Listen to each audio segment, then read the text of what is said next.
Hi everyone, welcome back to Looking Upon the Heart. We're talking about my book, Looking Upon the Heart, the 5 Dispositions. And we're defining in this show, number 19, the broken heart disposition. You see, well, the Lord comes to bind up the brokenhearted. It says in Luke 4:18 and Isaiah 61, "The Spirit of the Lord is upon me, because he has anointed me to preach the gospel to the poor. He has sent me to heal the brokenhearted and proclaim liberty to the captives and recovery of sight to the blind, to set at liberty those who are oppressed, to proclaim the acceptable year of the Lord." Jesus said that and fulfilled that scripture from the Old Testament in Isaiah. Yes, this is the acceptable year of the Lord. Every moment of our lives, of anyone's life, is an opportunity to embrace it as the acceptable time that you would receive Christ as Savior. The Spirit of the Lord was upon him, that he would have the anointing, that we can get the anointing too. And he came to heal the brokenhearted. In the brokenhearted disposition, well, there's this brokenness which comes from hurt, basically. We've been through the school of hard knocks. There's been a great deal of neglect, abandonment, abuse, verbally, emotionally, physically, sexually. People have been through the mill. And each one of us in our own way, even if it was just teased here or made fun of there or not getting the kind of attention, credit, or affection that we would like to have had, there leaves a bruise there within us. And the broken heart disposition, we basically can't help it that we morph into that because we've gotten hurt before, and typically things happen in our life that re-injure that old wound, and so it's magnified, it's more intense, and we get hurt again because we haven't sorted out what has happened to us in the past. The typical manifestations of the broken heart disposition include all unintentional and unmanageable sin, pain, hurt, oppression, guilt, shame, and bad habits. Also, any unintentional blindness to the truth. We don't know that we're living a lie. We don't know that we're ignorant. There's unintentional patterns of behavior in our life that demonstrate this brokenness, oftentimes unaware to our consciousness or in our conscience. The broken-hearted disposition includes the perceived powerlessness we encounter due to all kinds of mental illness and cognitive distortions. Cognitions are our thoughts, attitudes, and beliefs, things that come into our consciousness that are not truthful or accurate. And mental illness tends to come from these inaccurate cognitions and through these events that have occurred in our life to injure us and re-injure us. The result of the broken-hearted disposition is behavioral, personality, and character dysfunction, which we desperately attempt to deal with by our own efforts. The biggest problem in our carnal nature is trying to solve our problems by our own strength and our own might instead of by God's Spirit. By our own efforts, we fool ourselves to think that we can somehow overcompensate for it. But we end up doing this unintentional sin or live by this unintentional blindness to the truth. When we are broken, we virtually cannot help it, in that we have a difficult time trying to control trying to control the dysfunctional or sinful condition on our own without the Holy Spirit. Ultimately, we have to let go of control to the Lord in order to gain control. But in the broken heart disposition, we try to do it on our own.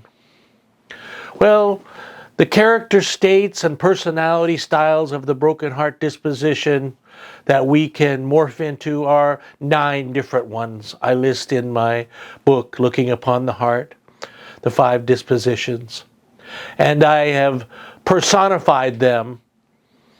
These personifications demonstrating the psychological, behavioral, social, and spiritual attributes comprising the character and personality styles of the people that are in us, that come out once in a while. We all morph in and out of the broken heart disposition.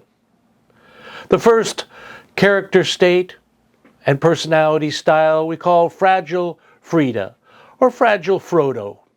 This is where there's this anxiety, depression, fearfulness. The fragile nature of this character is where we react to things with great woe, perhaps self-pity. There's an uncertainty and insecurities within us, inferiority complex. There's a great fragileness that if someone says or does something, we're devastated by it. It's a magnification of things out of proportion, no doubt. And small things become huge things to fragile Freda or fragile Frodo.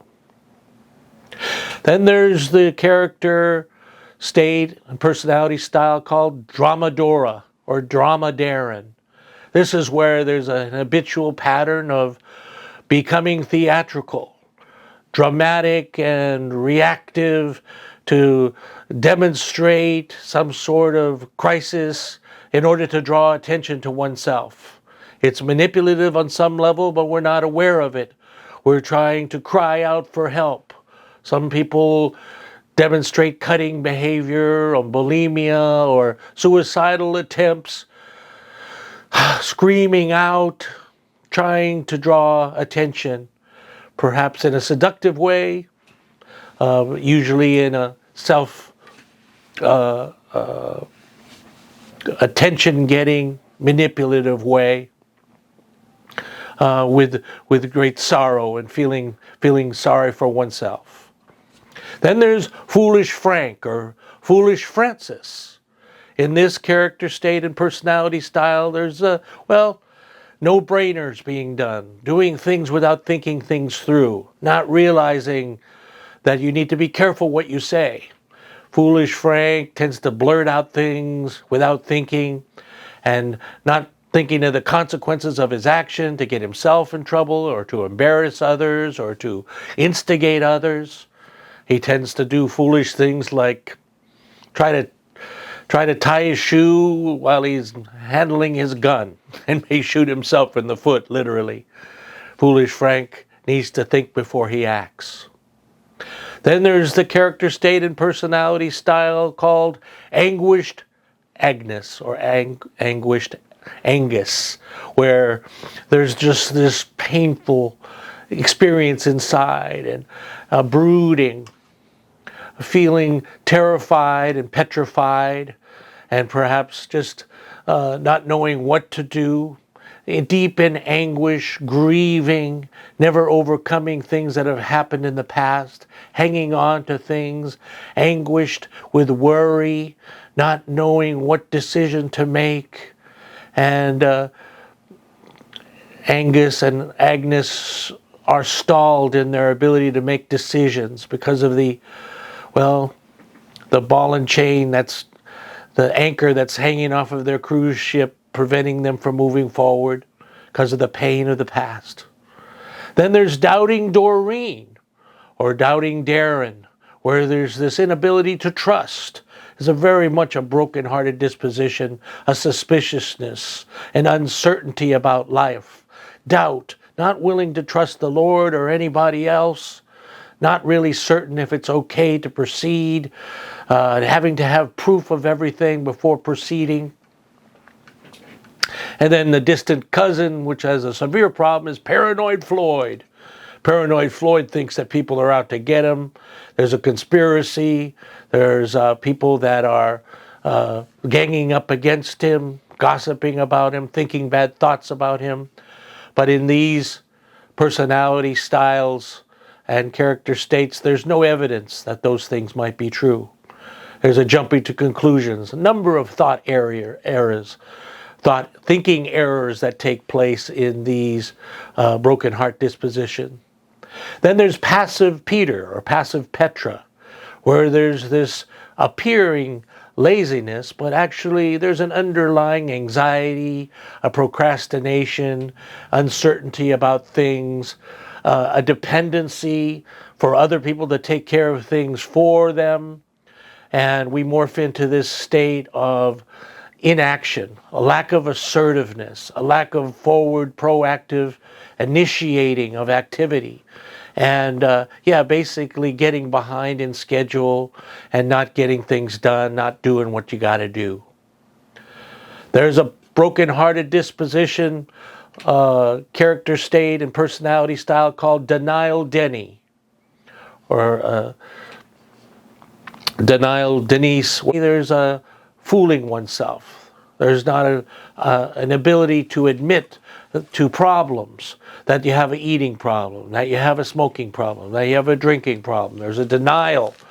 Denial is usually the first step in any 12-step program in overcoming addiction. A denial that we have a temperament. A denial that we are not doing what we're supposed to do.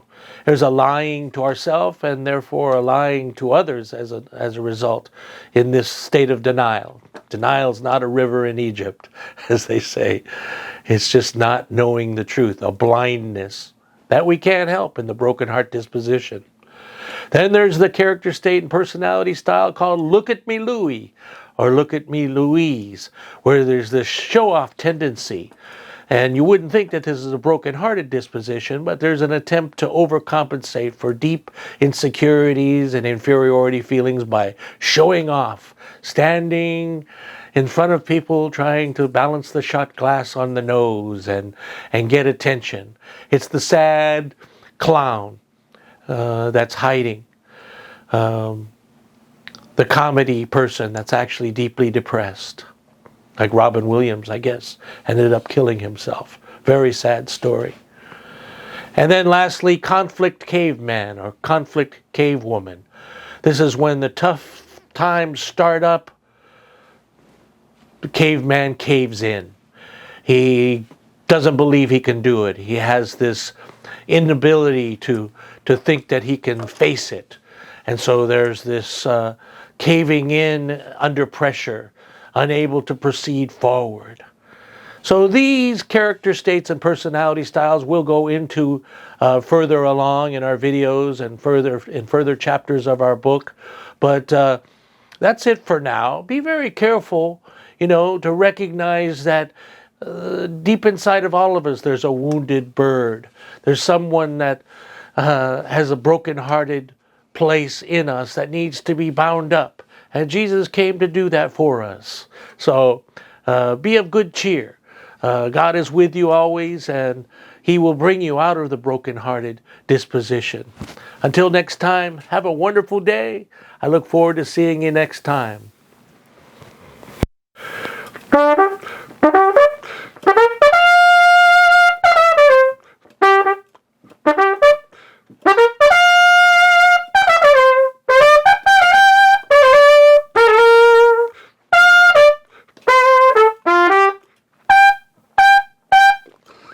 Bye. See you next time.